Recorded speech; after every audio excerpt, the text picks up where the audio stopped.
the thing that's happening, or that's been happening for a long, long time in our society and our culture, is that people stuff the emotions down because it's not normal to talk about, like, I feel sad. It's not normal to talk about, I feel really angry. And we kind of just pretend that we're not feeling that, and we wear these masks out in public. And I think when you learn to have no shame about your humanity, really, no shame about your experience, no shame about your emotions, because emotions, they're meant to pass through, they're not meant to stay. And what happens if you are stuffing it down or avoiding and, eating your emotions, they stay. They just stay really covertly underground. And so then you don't realize that your subconscious mind is literally painting the reality around you versus actually letting the emotions come out and come through.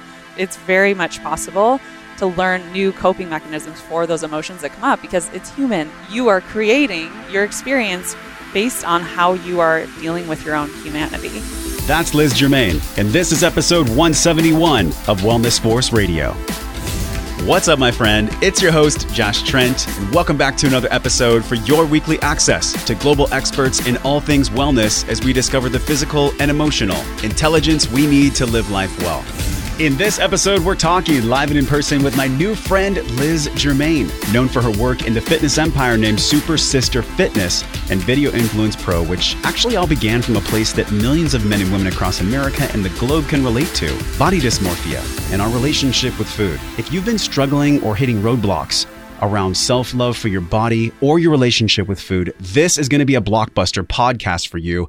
I got the pleasure of sitting with Liz for our Facebook Live. Make sure you check out that Facebook Live from this podcast on our Wellness Force Facebook page and join us in the group as we continue this powerful discussion well beyond the podcast today. Don't miss out. Join us in the group at wellnessforce.com/group. Now, before we go live with Liz, I've got a question for you. When the stuff hits the fan, when you're finding yourself in your lowest points, where do you go? Do you tend to turn towards only yourself or a trusted individual or maybe even a community when you need it the most? We're talking about social contagion and the power of trusted community today, as well as the importance of changing our state through our breath. So check in with me right now. Take a deep breath. This is your breath break. Put your hand on your heart and your stomach and take a huge 5-second breath. Then hold it in for 5 at the top and exhale slowly for 5. You deserve this. Know that's always there. And so is the power of changing your state through getting proper nutrients, including micronutrients. This is why I'm so stoked to be partnered with Organifi in 2018, our show sponsor, creators of Organifi Green Juice. This has become a daily ritual for me at about 3 p.m. mark. We typically feel tired. I've actually been adding it to almond milk and making an afternoon smoothie. I get organic wheatgrass, organic spirulina, and organic ashwagandha root, which helps me balance my nervous system in the late afternoons. And you can have this too. Just hop over to OrganifiShop.com, enter code WellnessForce for your special discount. You get 20% off. The single serve and the auto ship, those single serve packets you can take to the gym, on hikes, on a picnic. Have you taken a picnic lately? I would love to take a picnic. Who wants to go on a picnic with me? Let me know, josh@wellnessforce.com. Click the show notes right now on your phone or hop to wellnessforce.com website. In the banner, click on OrganifiShop.com. Enter code WellnessForce to get more energy today. Now, coming up in the podcast in just a moment with Liz, the moment that she realized self-love and self-care were actually missing, how moving from Michigan to California transformed her life via the catalyst of fitness and self-awareness, how she's become more in tune with her feminine side and using that energy to motivate herself while she inspires others, why the calories in, calories out model does not work 9 times out of 10 from an energetic standpoint. And we also talk about unlocking the tactical steps towards feeling your feelings, giving yourself that permission, and how to connect head to heart in our actions every day. Liz's journey from skinny to strong, it's a metaphor for all of us on our own personal hero's journey. And as Liz says, we're so used to just pushing our emotions down because it's not normal to talk about feelings. It's normal for us to pretend we're not feeling sadness or anger and just wear these masks instead. Fortunately, it is possible to learn new coping mechanisms for negative emotions that come up. Now, let's drop in and up level with Liz Germain. So Josh Trent with Liz Germain. She is the co-founder of Super Sisters Fitness and Video Influence Pro, which you called it something differently. How did you describe it? Vidfluence Pros. Vidfluence Pros. .com. We're recording a podcast today, and I was really stoked to have you come over to the house because I had done some research on you. I understood that this woman has not been healthy her whole life. You didn't just show up healthy. This isn't true. You're not knocking on the door of health your entire life. You've had many thresholds that you've gone through. Oh, Lord. Yes, I have. A lot. Now, actually, you're from Michigan, right? Uh-huh. Originally? Ann Arbor, yeah. And you moved out for UC Davis for college. Yeah, it wasn't intentionally for UC Davis, but I just moved out for the weather, if you've grown up in the Midwest, after about 18 years of that, I was done paying my weather dues. Oh my so gosh. I was like, I'm out of here. It's really challenging for a lot of people to be healthy in these cold climates. I almost feel like it forges people to get to know one another because you can't go outside. No. You can't spend a lot of solo time when you're out in the snow. It's too cold for that. It's true. You're inside half the year. And I feel like when it comes to weather too, we're pretty freaking spoiled here. Oh, why do you think I live here? Hello. Life by design. Hashtag that. Let's start a trend. So you've done a lot of work, a lot of emotional work, a lot of inner work. What's fresh for you right now in 2018? We're going to dive into your story. I'm really fascinated by your story. What's fresh for you though? What's top of mind for you in 2018? What are you breathing into? Do you want let's take a deep breath. We love our breath breaks on the podcast. Before I do podcasts, I've been saying, hey, let's take a breath break. Isn't that nice? Taking a deep breath is one of the best things ever. Yeah, I got a little bit nervous when you asked that question. My question back for you, the clarifier is, yes. Do you want the personal answer or the professional answer? I want the personal. Oh, God. How traumatic. I want the personal, right? Because we're all, our personal so bleeds into our health and our wellness and everything about our emotional intelligence and whatever path we're on for our emotional intelligence. It literally colors the lens of everything we do. Oh, isn't that the truth? Okay, well, I guess we're going to just dive right in then. Let's go, Liz. Let's do this. All right, so what's top of mind for 2018? 2017, I call my mush year. It was the year that was my cocoon year. And I feel like everything that was important to me and all the paths that my life I thought was going to go down completely fell apart, leaving me in a state of fear, of shock, of just what do I do next? And there was several weeks, if not months at a time just one period over the last summer that was just really, really difficult. And everything, my sister left our business. She got married. She went and started another business with her husband. And then I went through a really sad breakup and just a lot of things happened. And I was like, okay, I lost all the friends that I had been developing because they were all attached to this guy that I was dating. And I always knew underneath that, I was like, gosh, I just really want my own friends, my own community. And I knew I wanted to create that, but I hadn't yet created it. And so when that all kind of fell apart, it was like, all right, cool. Now I'm left with the actual reflections of what I've created for myself. Instead, I was relying on my sister to be happy in our business and thought she would be there forever and we'd be working on it forever. I was relying on this relationship for community and connection and all that. And I just once all those things were gone, it was I'm here and it's just me. And did you feel raw? I mean, we've all gone through this where you do something for so long and then all of a sudden it changes in a heartbeat. Yeah. Oh yeah. I felt super lost, very lost. And it got really bad to a point where I just reached out to somebody that I barely knew the guy. And I had heard, you might know him, Dimitri. I've heard Dimitri. I've heard of this name. So I had met him at Kozlov, or it's a K at the end of it. Yeah. He's one of the most incredible men I've ever met, and he had given this spoken word piece talking about his experiences with. He has a piece called "Conversations with God." He also has another signature piece called "Conversations with Girls." That kind of reminds me of Neil Donald Walsh. Conversations with God. Yeah, it's really, really powerful. And when I heard it, I was like, wow, so many of these things are deeply resonating with me and what I'm experiencing. And so I just reached out and was very vulnerable and just told him hey, I know I don't know you that well, but I'm really strong. I don't have any friends here. And I really resonated with what you were talking about and your Conversations with God piece. And I'm just curious, if you're able to hold space and support, because I'm going through a really tough time. And he was like, of course. And he was just so literally the epitome of what every woman wants from a man. So just be there. Just be there and just hold space. And he also introduced me to a few people. And from there, it was just doing programs like ALA and, all these other, manifested a retro mansion. We're actually neighbors, by the way. I live down the street with two of my best friends. Who knew? Yeah. So all this stuff just started falling together. And I called 2017 my cocoon year because I turned to mush, and I had to turn. Do you know that's what happens with a caterpillar? Absolutely. When they go in the cocoon, they literally turn to mush. Yeah. So that they can be reborn. There's the phase before the butterfly comes out where it's pretty nasty. Yeah, it's pretty challenging. Pretty gross. It's the lobster losing its shell. Yeah, it's like in the shadows and it's happening. It's mushy. It's gross. So that was 2017 for me. And it's so funny because the universe keeps giving me these signs. 2018 is my butterfly year.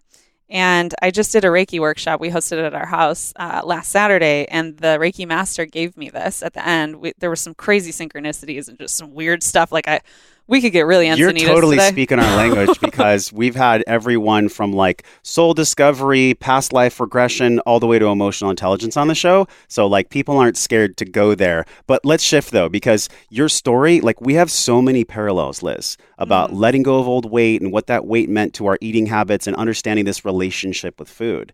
And I'm thinking about Melissa HARTWIG when we had her on the podcast, and like a big thing for her was where she went at night, where she went when those feelings came up that she didn't want to feel them. And when I was a kid, that's what I did. I numbed out with food so much. If I was stressed, I would go eat a carne asada burrito. If I was uncomfortable, I would go eat ice cream. And like that became a way for me to check out. And now people see you, it's like Super Sisters Fitness, and like you're literally having millions of people on YouTube see you, you're helping them with their body. But yet it wasn't always like that for you. There were many phases of growth you went through.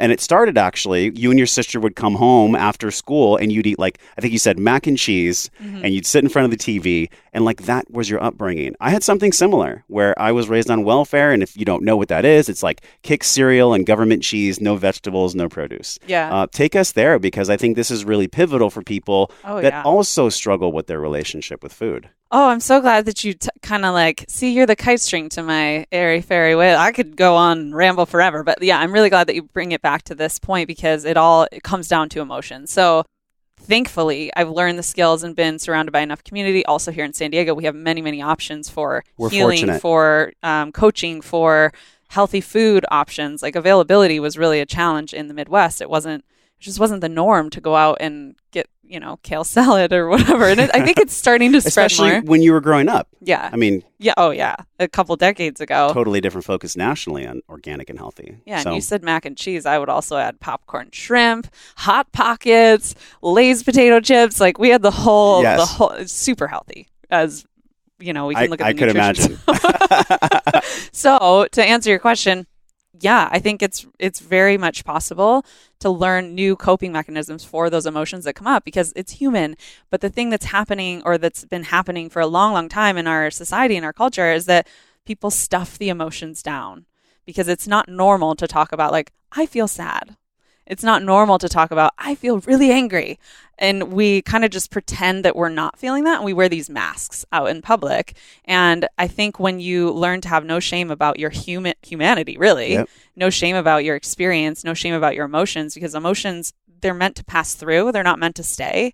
And what happens if you are stuffing it down or avoiding and, eating your emotions, that they stay. They just stay really covertly underground. And so then you don't realize that your subconscious mind is literally painting the reality around you versus actually letting the emotions come out and come through and then be gone. Like process them, let them out.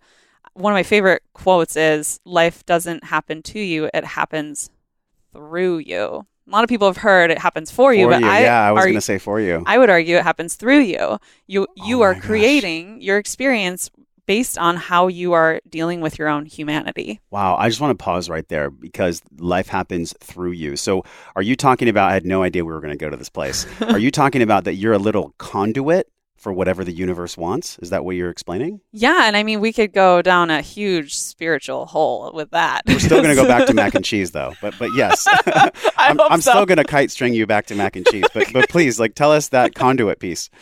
Yeah. I mean, heck, I don't know where we came from. I don't know why I'm here. We don't know. No one knows. We're in our meat suits. Yeah, totally. We're spinning in a rock in the middle of outer space. Yeah, we're heading toward permanent death. Trying to love one another. I think that's likely. ultimately it. And then it's like this returning to love on a continuous basis. Yeah. So speaking of love, your father, he had issues when you were young. My parents had that. I can think about a time where I was 13 years old. My mom gets carried out on a stretcher because of her illness. Same thing happened with you and your sister, where your father had a heart attack. What was that like? How did that shape your relationship with food? Oh gosh. Well, the first heart attack that our dad had, I was in third grade, and I just remember being like not understanding what was going on, being really afraid, knowing that he was really sick, but not knowing the extent to what that meant. And then for the next, I mean, even still, he just a couple weeks ago had another heart scare, and it's like, whew, man, seeing him go through all of that. And it's not just heart stuff. Because of his heart challenges, a few years ago, he had a slipped disc, and he was waiting for approval from his cardiologist to go get this spinal surgery. The approval didn't come in time, and it ended up like rupturing something where he became paralyzed from the waist down. And because of his heart injury or his heart condition, it prevented him getting the surgery in time for what he needed to possibly prevent that completely. And now he did a lot of physical therapy and is able to walk now, but barely.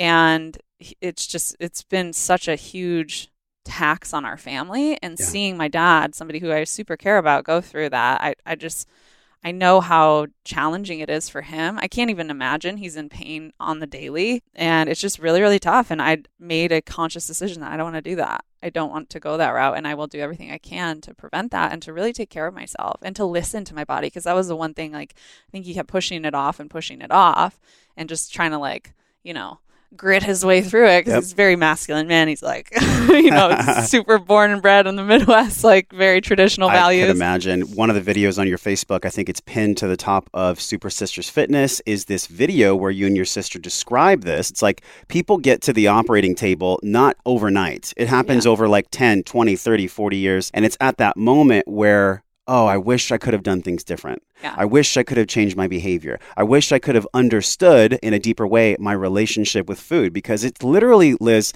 I feel like it's the undercurrent of everything. It's like food is the most overused drug, and it's the most underspoken about thing. Oh, totally. The relationship with food. I mean, in our circle in health and wellness and personal development, people know the power of food. But for somebody that's watching or listening on a podcast that is just beginning this relationship with food, can you take us to that point where you actually realized, okay, the mac and cheese thing, my current relationship with food, it's like not working. What was that for you? Oh, gosh. Well, when I first moved to California, I had made this decision that I'm going to get healthy. I'm going to change my life. I'm going to do this for me. I'm going to figure out what do I want to do in the world. Like, I was like bright-eyed and bushy-tailed, ready to take on that What's my purpose? West Coast lifestyle. Right? So I come in. Cool accent, yeah. Thank you. That's like my embodiment of the Midwest roots. But so coming out to California, really just trying to figure it out, but not knowing what to do, not knowing how any of these pieces fit together. I just started running, and I started calorie counting, actually. I found a brochure at Rite Aid, believe it or not, that said 1 pound equals 3,500 calories. And so in my brain, I was like, cool, I can do math. Like, all I got to do to lose 1 pound is to create a 3,500 calorie deficit. And technically, sometimes that works. Yeah. Sometimes. Scientifically, for sure. Like, science is science. The numbers are the numbers. And also, what I didn't take into account was the fact that I needed micronutrients. I needed to actually fuel my body with all 3 macronutrients. You need the healthy fats, you need the protein, you need the carbs. And there are certain carbs that are better than others when it comes to energy production and no sugar crash and, actually macro and micronutrient rich foods. So in the beginning, I didn't know any of that. I was just thinking of it like a math equation. And as long as I run this long and as long as I eat this much, it was very like in my head. Yeah. And what it ended up doing was creating even more of a disconnect with my body.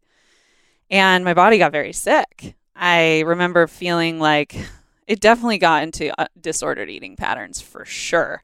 And I remember one day it was a hot summer day and I hadn't eaten anything all day. I'd already been on like a 3-mile run and I literally just blacked out. I was hanging out with friends and I like fell out of my chair and blacked out. How old were you then? I think I was 19.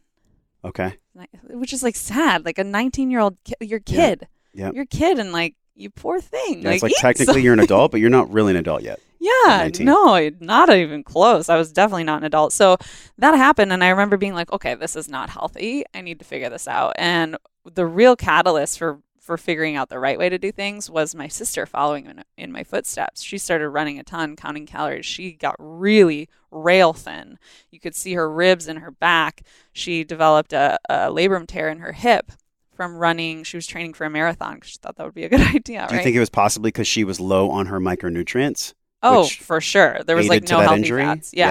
Yeah, it was all like sugar-free stuff, like high protein, almost no carbs, especially if you're running for a marathon or training for a marathon, you need to be eating a ton of carbs. You need to be eating a lot. I actually gained weight when I ran my marathon. So back to your sister and your story, though, it's like we're doing all these things to somehow get to a point where then we'll be happy. Yeah. Is that what I'm hearing from you? Exactly what happened. And I was like, well, once I'm thin, then he'll like me.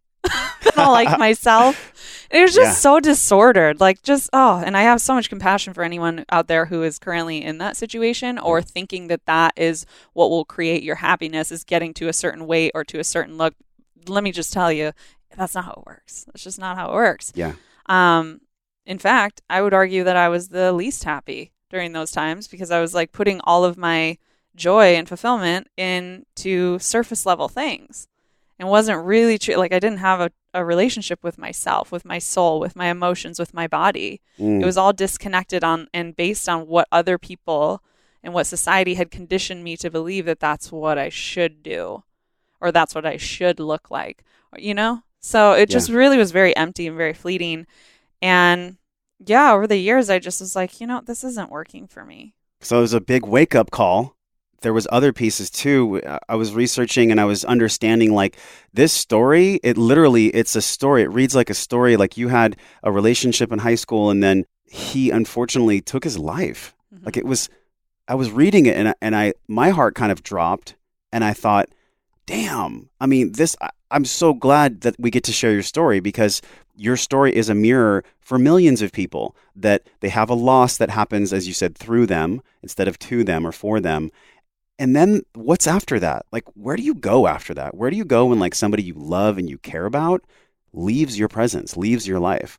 Please take us there because I think this really shaped the way that you then found a healthy way to be in your body, to lift weights, to be strong, to go to the barbell, to understand what does food really do to serve you? My stomach kind of dropped a little bit when you asked that question because it's still something that deeply affects me. Can I ask a clarifying question? Like, where do you want to go on this path? Because there's a lot. There is a lot. And I like to ask big questions. Yeah, that's a big one. So really, for somebody that deals with loss or they have a traumatic event, let's say they lose a career, something major happens, a lightning bolt happens in their life. For you at that age, young, 20, 18, 19, 20, how did that shape the way that you either went through more pitfalls and found the solution to really understand your healthy relationship with food? Oh, gosh. Okay. Well, I remember after that experience. So what happened was the guy that I went to prom with, the guy that was like one of my first loves, he broke up with me, went off, and I was devastated, but I moved on. And, that's what you're supposed to do. And I was 19, was just entering college. I think I was 18. Anyway, not important. He came back a couple months later and was like, I made a really big mistake. I want to be with you. I shouldn't have left. And I was like, well, I've already moved on. And a week later, I got a phone call from a mutual friend that he shot himself. And that was really, really tough. And for a long time, I held on to guilt over like I contributed to that because I didn't want to get back together with him. And I know that that's not fully true. But part of me still feels that way. Like part of me still feels I could have done something more. And basically what that happened was it took I feel like my life was like a snow globe and it took it and was like, just shake it up and forced me to really look at our own mortality essentially, because I'm sitting here seeing this person who was just a few weeks ago alive and well and is now a cold, lifeless body in front of me. And in that instance, or in that moment, it was like, okay, we are all going to die. That's where we're all going to go. That's where we're heading, you guys. Like, that's the one thing we know. You could look at it like, oh my God, that's heavy. Or you could look at it like, oh my God, that's truth. Mm-hmm. It's truth. They're both real. And what a gift to not be there yet. So, like, what do we do with that? Oh my God. What do we do with that?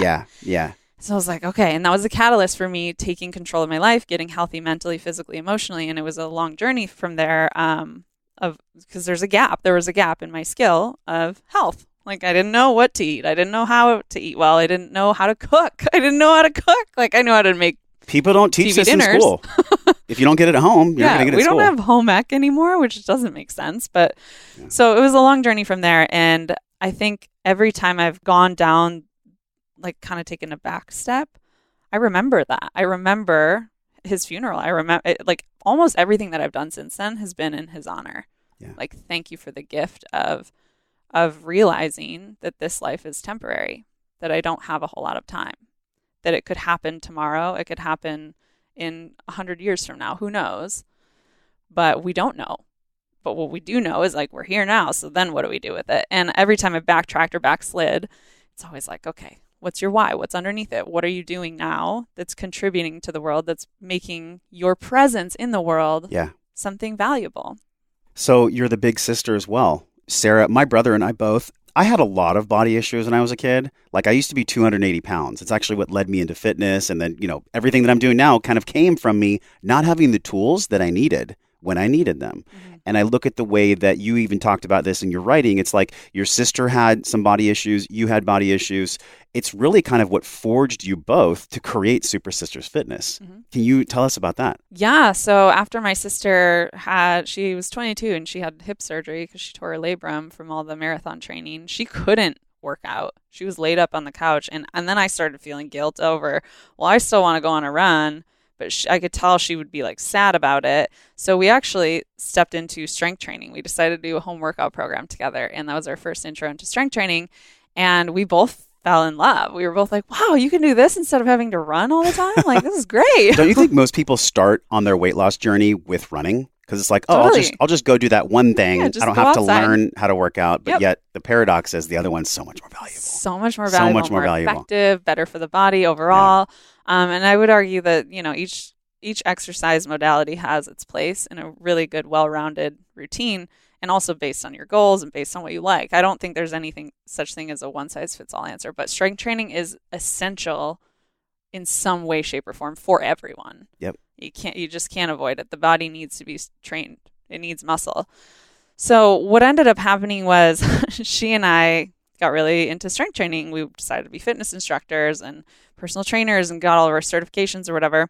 And then our classes, people in the classes would ask me, like, what did we do last Tuesday? I was trying to practice, but I don't remember. And so she and I started posting it on social media. We created a blog. She also is a wizard in the kitchen. So she was making all these healthy recipes for people. And then all of a sudden, people around the world started, like in Brazil or even in the Middle East, like people from Australia, women asking like, hey, that was really awesome. Can you do another one of those? Or this is like 2012, 2013-ish? Yeah. Okay. It was like right after Instagram just started. And you're also really good at marketing. Like, you did some marketing for a PT clinic, right? I did, yeah. And I've done, a couple things for a few partners and things like that since then. Other online entrepreneurs.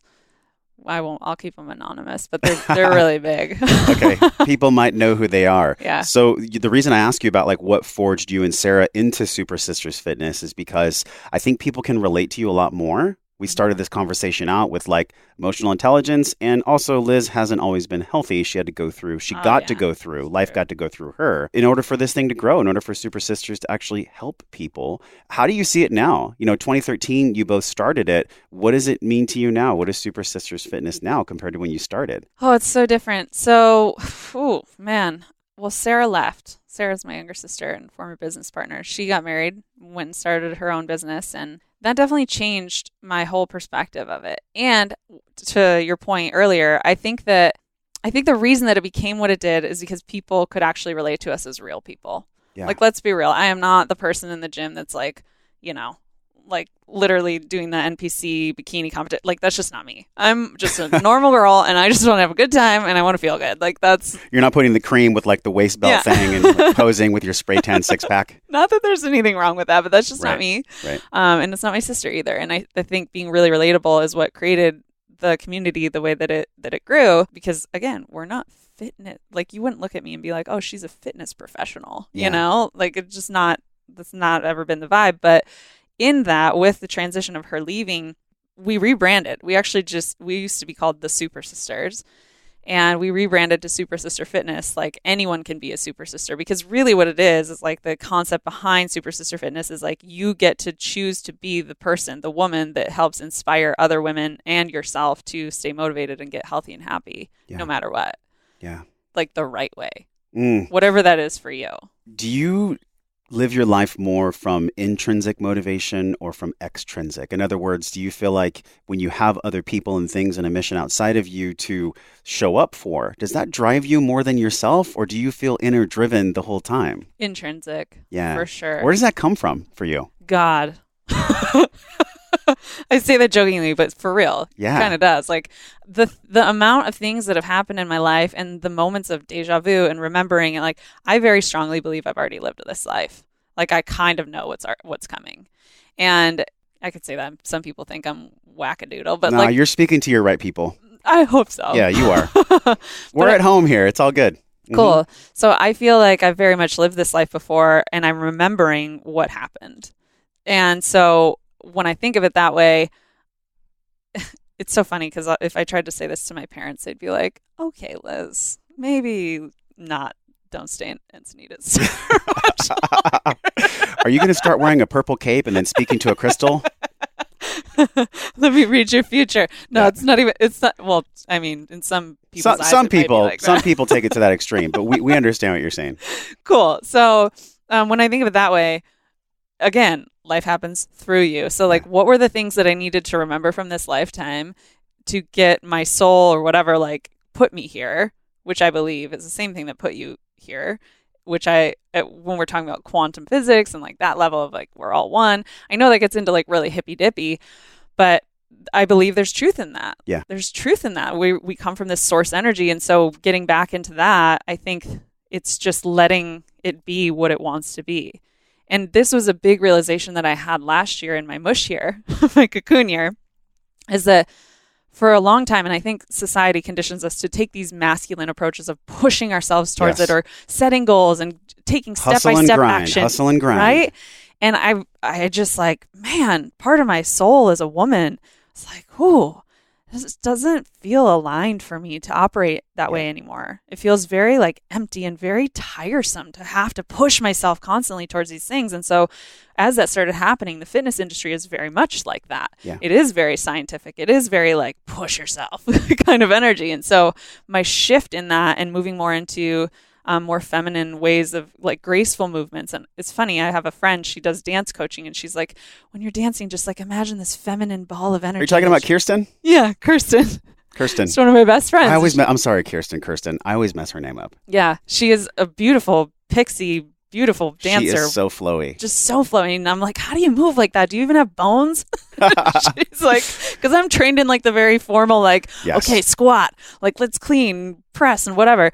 And I'm like, how do you move like that? You're just so feminine and graceful. And she's like, I just imagine that I have like this ball of flowy energy and I'm just moving it. And like, even in moving my body like that, I'm like, wow, this feels so much more aligned, like so much better, so much more freeing.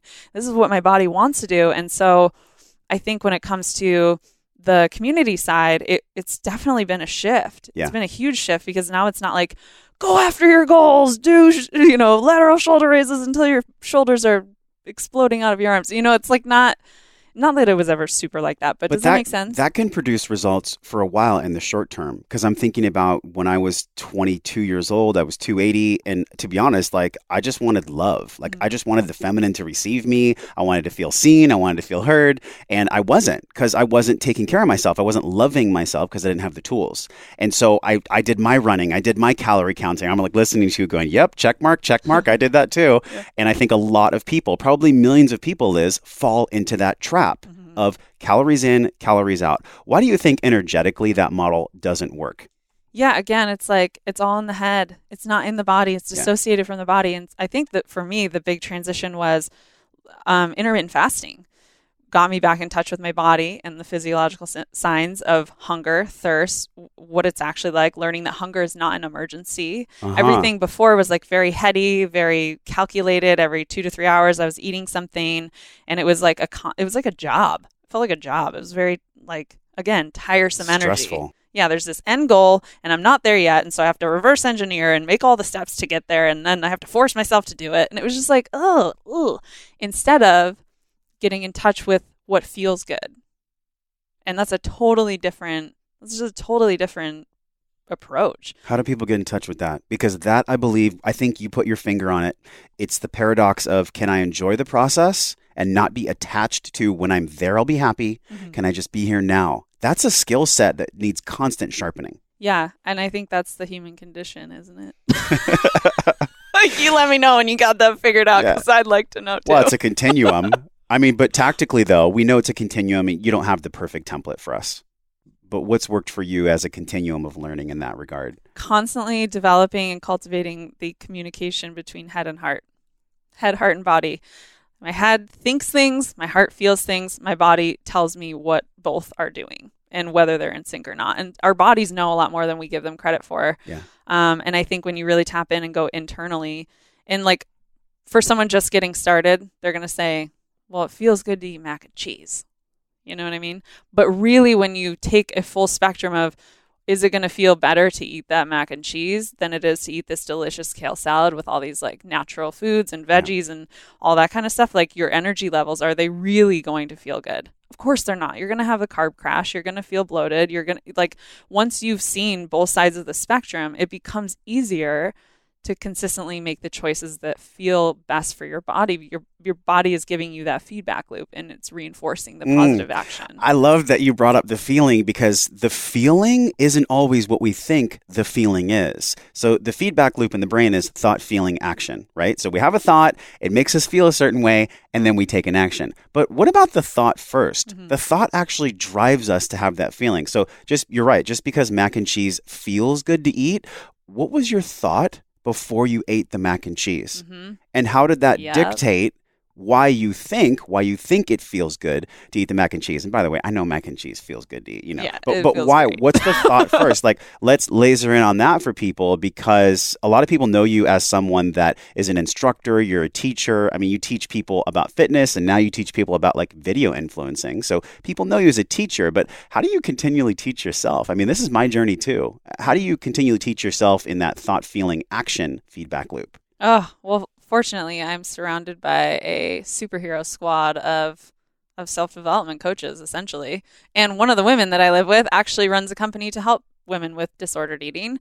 And so seeing the process of how she takes her clients through, recognizing that it's never about the food, it's always about the underlying emotions, and then like the processes that she walks people through about getting those emotions through you instead of stuffing them down and ignoring them and having it manifest as like, I just got to eat chips, or I just got to like, just gotta make this feeling go away. Like, I'm just going to get this quick, endorphin blast from this sweet or salty thing.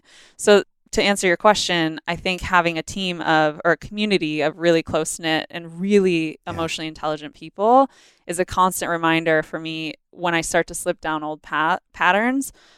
Like, nope.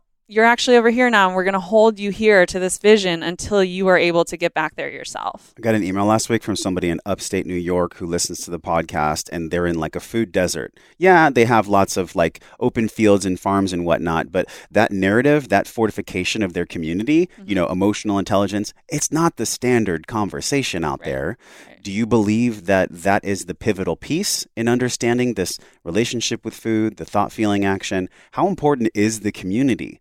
Or can someone do it on their own? It's a great question, because I'm at a very different point now than I was when I was just learning all this stuff.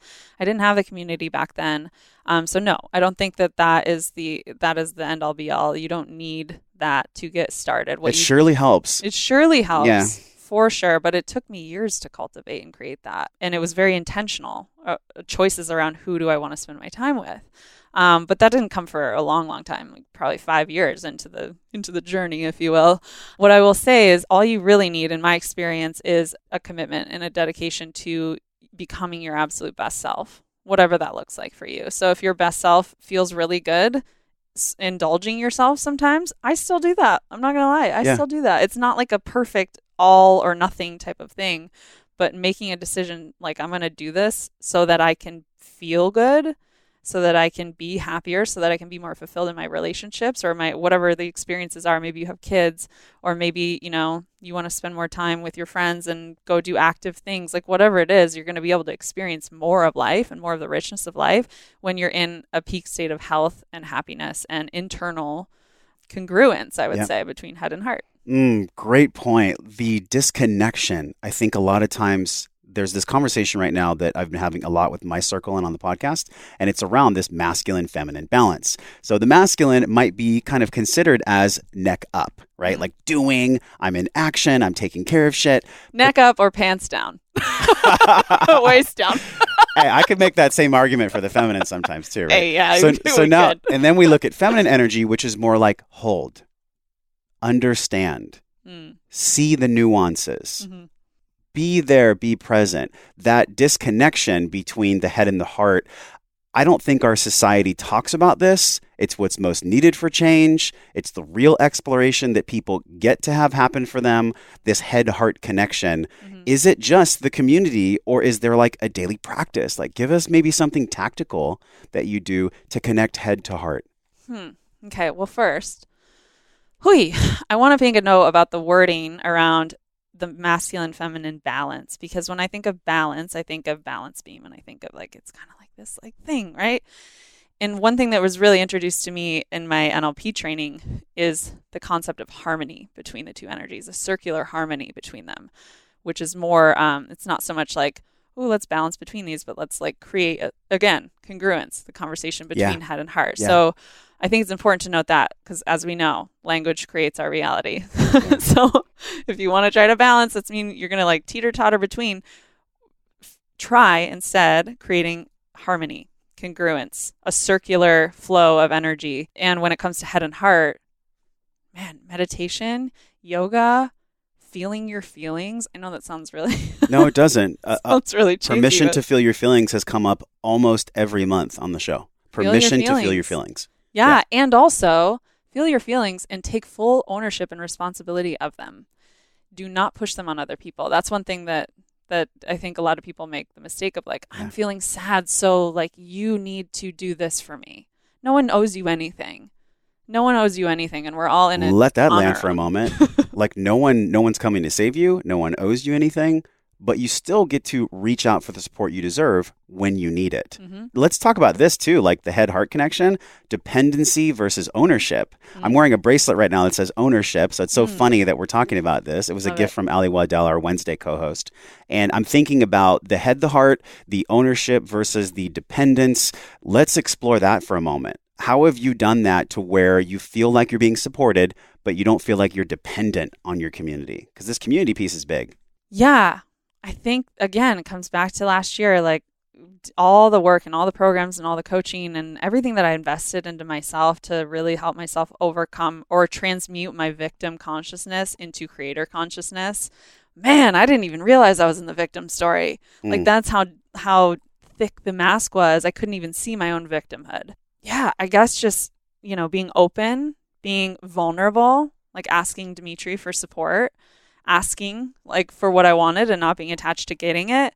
That all of that was what enabled me to go on the journey, or at least start the journey. I feel like I'm always transforming, never transformed. That's one of my favorite sayings as well, because like there's no end goal that we're gonna get there and be like, wow, this is it. I'm enlightened now. I'm ready to like turn into a light being. Like that's not what's gonna happen. The only finish line is when we die, and that actually, like you talked about in our first part of the conversation, it's the fuel to give us the now, to give us the power in the now. So this community part, like, no, if you're watching or listening and you're in a place where you don't have a community to fortify your positive health habits, you don't have to believe that you're not going to win. You don't have to stop trying. Yeah. That's kind of what I see as the difference between ownership and dependence. There is a lot of nuance in there too, and I don't think we'll find a clear answer on the podcast today. It's not like we're going to come up with the ultimate solution. But I'll just say that the Wellness First community and what you've created, I feel like creators also are bound to their own accountability by their community. I know I am. Like if I'm not serving Wellness First community, then I'm probably not taking the best care of myself. And those are the times when I go into my victim story. It comes up, it comes down. What was your victim story? What was it? I got to know. Like, what was the old victim story? Oh, gosh. Oh, my God. one thing that we did in ALA, I'll use this as a specific example because this was like, I've used this practice over and over and over since then.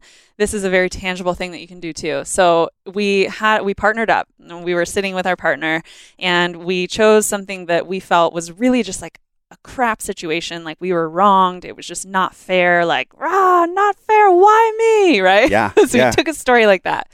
And the first time you tell it like you are the victim. You're telling it like, and then this happened, and then that happened, and can you believe this? And it was just so wrong of them to do that to me. And like you're saying all this stuff and telling this narrative. And I used the story of my sister leaving our business. I'm like, and then she did this, and then she did that. And at the end of you telling the story, I think you had like 2 minutes to tell the story or whatever.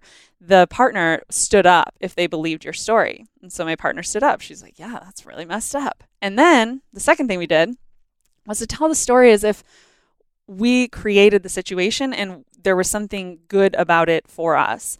So I told the exact same story from an empowered stance, from creator consciousness of like, well, she did deserve to do this and she earned this and she helped me so much and she's just such a beautiful, heart-centered person. And the partner stood up if they believed that story too. And my partner stood up and I was like, wow. Here I am sitting here telling this victim story or creator story, and this person's believing both versions of the story. So like what it showed me is that I'm choosing which one to identify with and which one to attach to because both were true. Yeah. Both versions of the story were true. And that was like a very tangible thing. So anytime something comes up where it's like, oh, I'm seeing myself go into like, well, it wasn't fair and it shouldn't have been like that. And, you know, it's blah, blah, blah, blah. It's like, bring yourself over and tell the story from the opposite side. Because both are true. It's just your access and identification to which one you want to use to paint your experience. Somebody's listening and their mind is probably going to, well, Liz, like, you know, she's a creator, she's probably successful, and that's why she gets to do emotional intelligence trainings. The only reason that Liz can do that is because she's put herself in a place where she can take care of it financially and whatnot. And it's funny, we actually just did a live show about money and our relationship with money and how that affects our health habits and everything else. Have you adjusted your relationship with money and over your course creation for yourself and this narrative? Like, what does money mean to you and how does that relate to your wellness? Well, money, it's funny. Money is funny. It's slips of paper that we put so much pressure behind, right? So again, money is a physical manifestation in my eyes of currency, of current, of flow. That's why it's called currency. It is an energetic exchange. Yeah. All of the wealth in the world has already been created. Your access to it is what people struggle with. And opening your channels and opening, like moving from victim consciousness to creator consciousness, opening that side of you up. You're like, all of us are powerful manifestors, very much so. I also recognize there's probably someone watching this or listening to this that's like, yeah, but not me. Yeah, but I don't live in San Diego, California. But I'm not a white, pretty blonde girl. You know, I hear that and I acknowledge that. And that's very much true to an extent, depending on what side of the coin we're looking at. And I don't know where the actual truth lands on that spectrum. My hair's not naturally blonde. That was intentional. I didn't grow up in San Diego. That was intentional. So all of these things, like, you can look at it from the surface and be like, oh, well, it's easy for you to say that. Yeah. But also, like, my life could have been totally different if I didn't make the empowered decisions that I made to make my life the way I wanted it to look, including the blonde hair. So when it comes to the money story, it's very funny you asked that because I had, even before I did ALA, I had a strong money story of like, that's too expensive. I don't know. And a mentor of mine took a strong stand for me. And he said, no, Liz, it's not about the money. You get to go and figure this out for yourself. And he paid for it for me. And he was like, if it takes you 10 years to pay it back, cool. Take your time because it's not about the money. What was your way of being that attracted this mentor? Because I think mentorship, whether it's a coach for the body or it's a coach for business or the mind or our emotions, I believe that kind of deep inside of us, we are in touch with that thing that allows us to be a certain way that actually calls in that support. Like, how were you being that called in the mentor? Constantly giving, being open and giving and caring about people deeply. And I think when he went through his own process, his own transformation, it was like, of course, I'm going to be one of the first people he thinks of because I had all the elements, I believe, of what could be let me be really careful about how I say this. I had all the elements of a very powerful manifester, but I wasn't using them all. in the way that's serving the highest good for not just me, not just the people I care about, but for humanity as a whole. Yeah. Like I really was playing small, and he knew that. And he also knew, like, he knew what happened with my sister and our business and all that. And he was just a good friend. And I think when that conversation came up where I was interested, I was looking for something to get into. And when I asked him about it, he was like, absolutely, you need to do this and you need to do it now. And not need to, but you get to do it now. And don't worry about the money. The power of language again, right? Yeah. Mm-hmm. Don't worry about the money. That's covered. Like, and in the process, it's a 4-month process. In the process, after like 2 months, he was already paid back because I found the money. Yeah. Like, you find the money. And that was a big shift for me. Like, why am I keeping these experiences that I know will be good for me over on the other side of the story that I don't have enough? And I got to really look at my languaging around I can't afford that and completely shift that into what do I need to do to be able to afford that? Much more empowering statement than I can't or I don't have. It's like, well, what do I need to do to get it?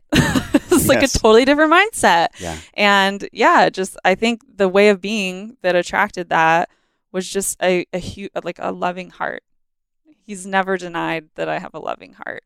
And I think also playing small, but him recognizing that there was so much more greatness inside that needed to come out and that it was time to like crack out of the victim story, really. And thank you, Brooks, if you're watching this. It was the victim story. Brooks Holland, my angel. Thank you, Brooks. Yeah, I'm thinking about this victim story and going back to the thought, feeling, action paradigm. How we do one thing is truly how we do everything. So looking at the food, our money story, anything that involves us and having a relationship to us through a thing, whether it's food, whether it's money, whether it's anything else. I think about my own life, even right now, in growing Wellness Force and my current stories around money, or even the way that I am still I'm a work in progress, working on my relationship with food.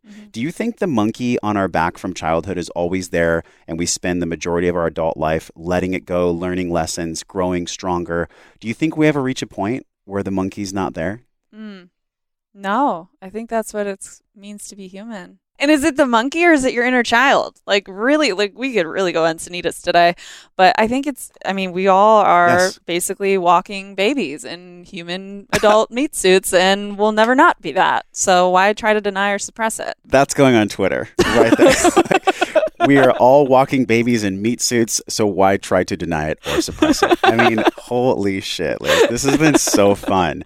I want to go into a little bit of faster Q&A with you, like tactical, because I had no idea. I knew it was going to be good, actually, because I researched your story and I felt connected to your story based on my story. And I know that somebody watching or listening feels the same way because all human experiences are universal. We think that it's just us feeling that way, but it's actually not. Like, your story is probably felt almost identically by somebody in Bangladesh and their journey. So tactically here, we've gone over a lot of things, but if somebody watches this or listens to this, what's one thing tomorrow morning or even right now when they're done, they could breathe into, connect the head to heart, and just really honestly take an inventory of this relationship with food? There's nothing wrong with you. There's nothing wrong with you. And it's okay to feel how you feel. You deserve to feel how you feel. You get to feel how you feel. There's nothing wrong with that. And it doesn't need to be eradicated. And let me just share something with you real quick on that. When I was young, I've always had easy access to my emotions. I'm an empath. I'm very emotional. I feel very big, strong emotions. And I have a very hard time hiding my emotions from people. Raise your hand if you're an empath. I got 2 hands up. I have a hard time hiding my experience from people. And growing up in the way that American culture is designed currently, I do believe this is shifting a bit, but in the way that it was designed while we're growing up, pre-internet also, by the way, because if you don't have community, you can always find online communities or online mentors, someone like a Lewis Howes or Shalene Johnson, or there's tons and tons of people that can guide you even from across the world. But when growing up, feeling big emotions and having that be like, whoa, what's your problem? It was like so much shaming around it that I thought for a long, long time, there's something wrong with me. There's something wrong with me because I feel things. And even still, like, I'll meet adults, full-grown adults, that have trouble accessing their emotions because for so many years they were taught to suppress them. So what I would say tangibly, tactically, there is nothing wrong with you and everything is just fine. Everything's fine. and it's okay. And this too shall pass. I don't like that saying though. This too shall pass, because like, duh. When you're in the moment, when you're in the heat of it, you're like, okay, this will pass, but it's here now and it hurts. The logical brain understands that conceptually, but the emotional kid, the kid inside of our meat suit, he's like, I don't care. Like, I don't care about your facts and your factoids. What is wellness to you now? It's like the signature question, because this journey of wellness for me has been understanding my feelings, understanding my body, like hearing my body's signals. I love how you talked about doing intermittent fasting and how you truly felt the feeling of hunger. All your journeys, your thresholds, like everything that you've gone through. How do you see wellness for Liz? What is wellness to Liz? Yeah, great question. You got great questions, by the way. I just want to acknowledge you for that. Interesting. So I think that it originally started as the physical wellness piece, but it's so much more than that. When we're in these human bodies, right, you have your physical experience, you have your mental experience, you have your emotional experience, and then you have your spiritual experience. And paying attention and cultivating wellness in all four of those categories: physical with your health, your nutrition, what you're eating, how you're exercising, moving your body, etc.